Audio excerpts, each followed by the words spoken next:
Hey, it's Hannah here. Welcome back to What in the World, your favourite podcast for all your news, trends and talking points from the BBC World Service. So I got a question for you. Which do you think is bigger, Africa or North America?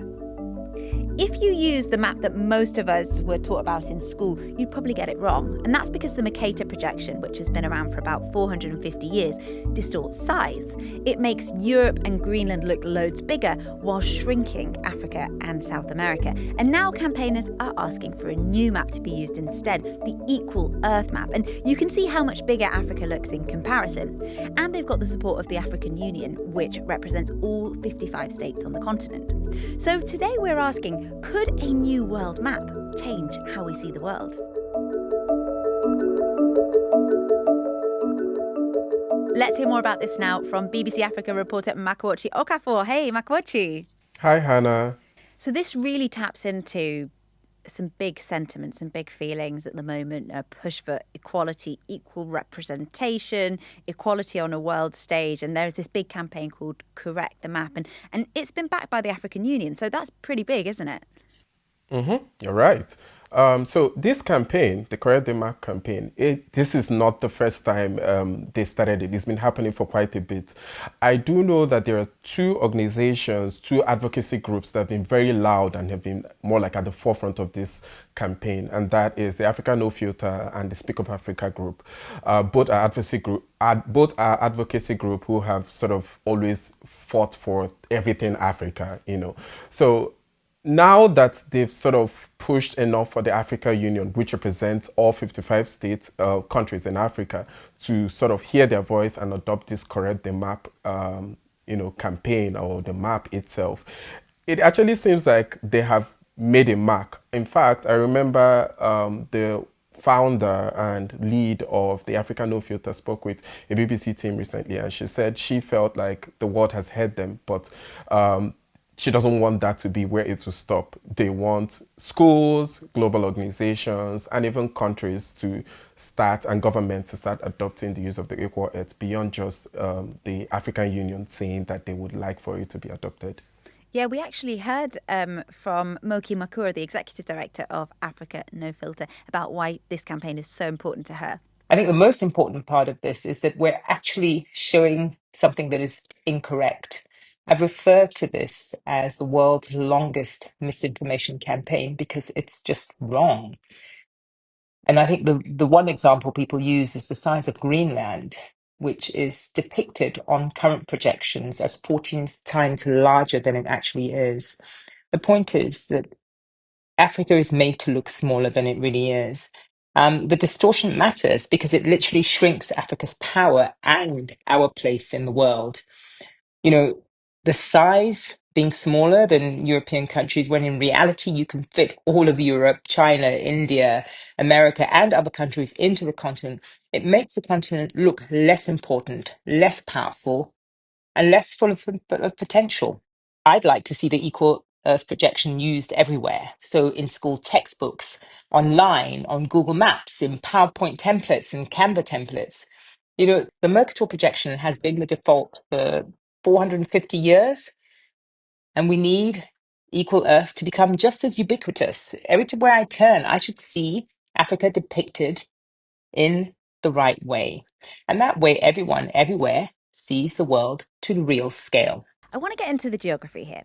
So the map that we've mentioned, that we've been talking about, the Mercator projection, it was designed in 1569, but it was originally designed for sea navigation. So why does it depict Africa and South America smaller than they actually are? We got in touch with YouTuber Geodiode, who's also known as Edwin Rickyard, to get a better idea. The Mercator projection is probably the best known world map. It was created in the 16th century by Gerardus Mercator. His real name was Gerard de Kremer. Mercator was just his Latin name. He was Flemish, a cartographer, and one of the pioneers in modern map making. And his idea was to make a map where compass courses show up as straight lines on the map. That was a huge advantage for sailors in the 16th century because it made navigation much easier for them. On Mercator maps, one could easily navigate with a compass back in the days.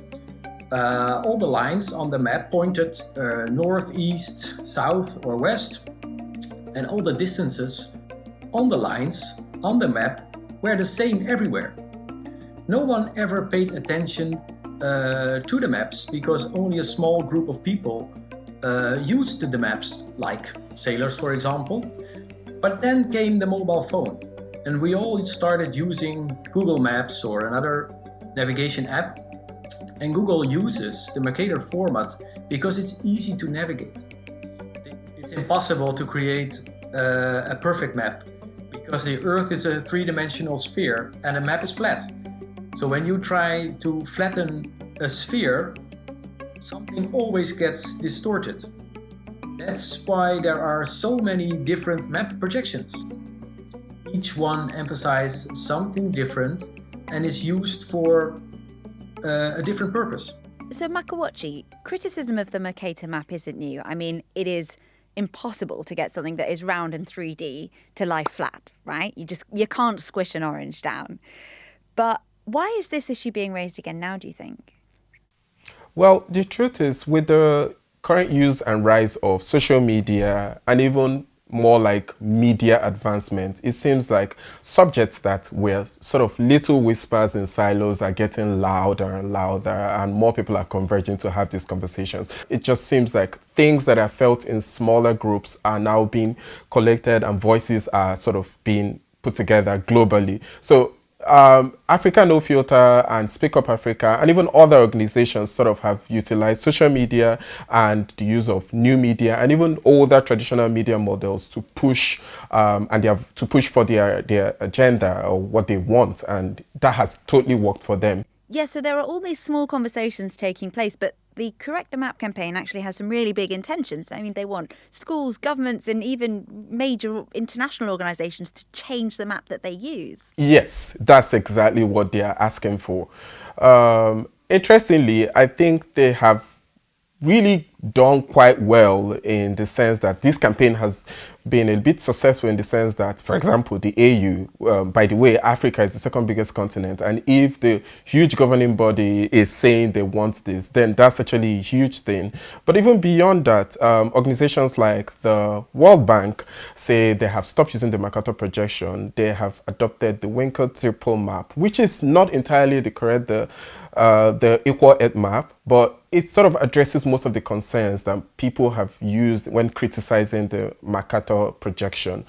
So the World Bank is huge; it's an international organization, and even something like what's it called? National Geographic Society say they also no more use the Mercator projection. They now use the Winkel triple map, and Google, which most people use, Google on desktop now uses a 3D more model of a map, and they have dropped the Mercator projection. However, users can still switch back to that, and also on mobile, they're still using the Mercator projection. But it seems like the more the conversation is happening, global organizations, global societies, and even countries might actually eventually get to adopt the maybe equal Earth or other variations of it. What are some of the wider implications of this? What are the wider implications of not using accurate maps or showing Africa as smaller than it really is? Well, I'll give an example. For example, I've heard people say, oh, this tiny country from a specific place. I'm just giving an example.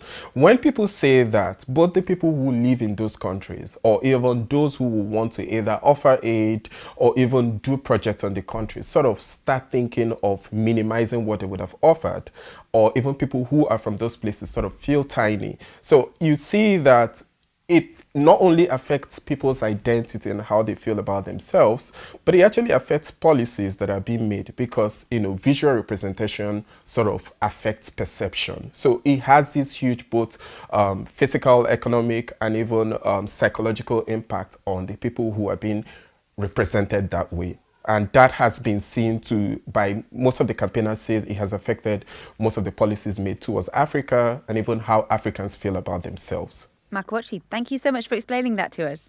Thank you, Hannah.